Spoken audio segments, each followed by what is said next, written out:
Okay, so we are going to continue the unit on inference for proportions by talking about testing hypotheses, okay? So this is chapter 19 from your textbook.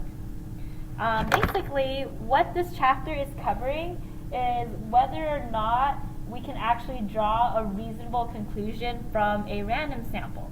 Because as you know, as we take a random sample, we are going to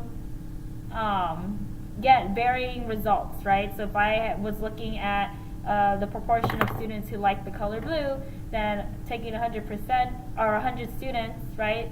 Maybe it's 20% for one sample. If I take another 100 students, maybe it's 30%. If I take another 100 students, then maybe it's going to be 25%. Okay, so it's constantly varying, right?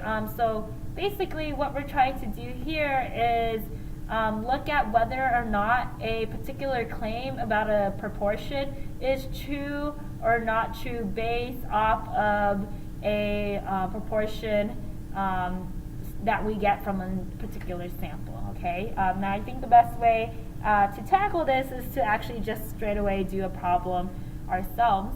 Now whenever we are doing a hypothesis test, there are 4 main steps, and those steps I have bolded here, right? So you need to state the hypothesis, then you want to check your conditions, then you actually want to do the mechanics, right? And the mechanics are basically the work and calculation aspect.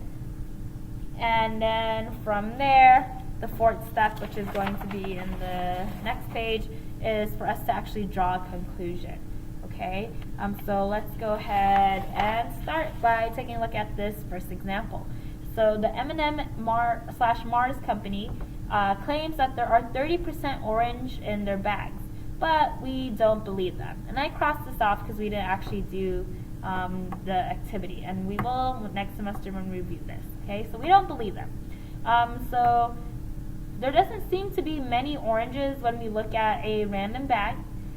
So what I think is happening is that they're not actually putting enough oranges. And so before I contact the company and complain, I'm going to make sure that that's the case. All right? And so what I'm going to do is I'm going to take a sample. So I took a sample of 50 M&Ms, and I found that 9 of them happen to be orange. Now the question is, do I think that the company's claim that 30% of the M&Ms have to be orange, is that true?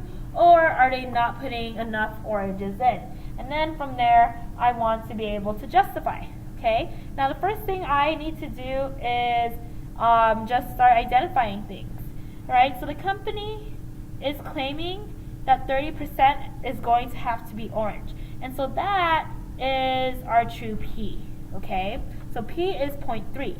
Now what I'm going to do here before I continue is actually define what that P is.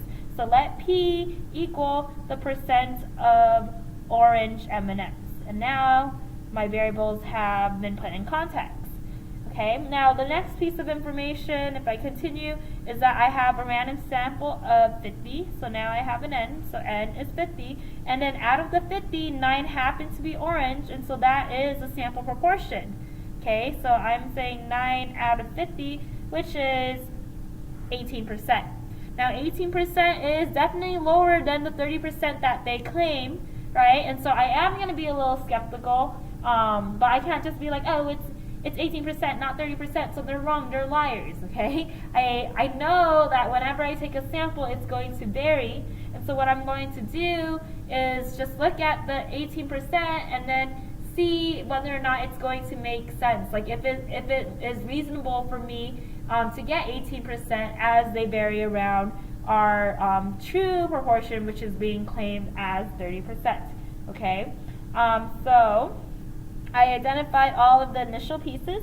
So the first thing we need to do is write out hypothesis. Okay, now we have 2. So we have a null hypothesis and we have an alternative hypothesis.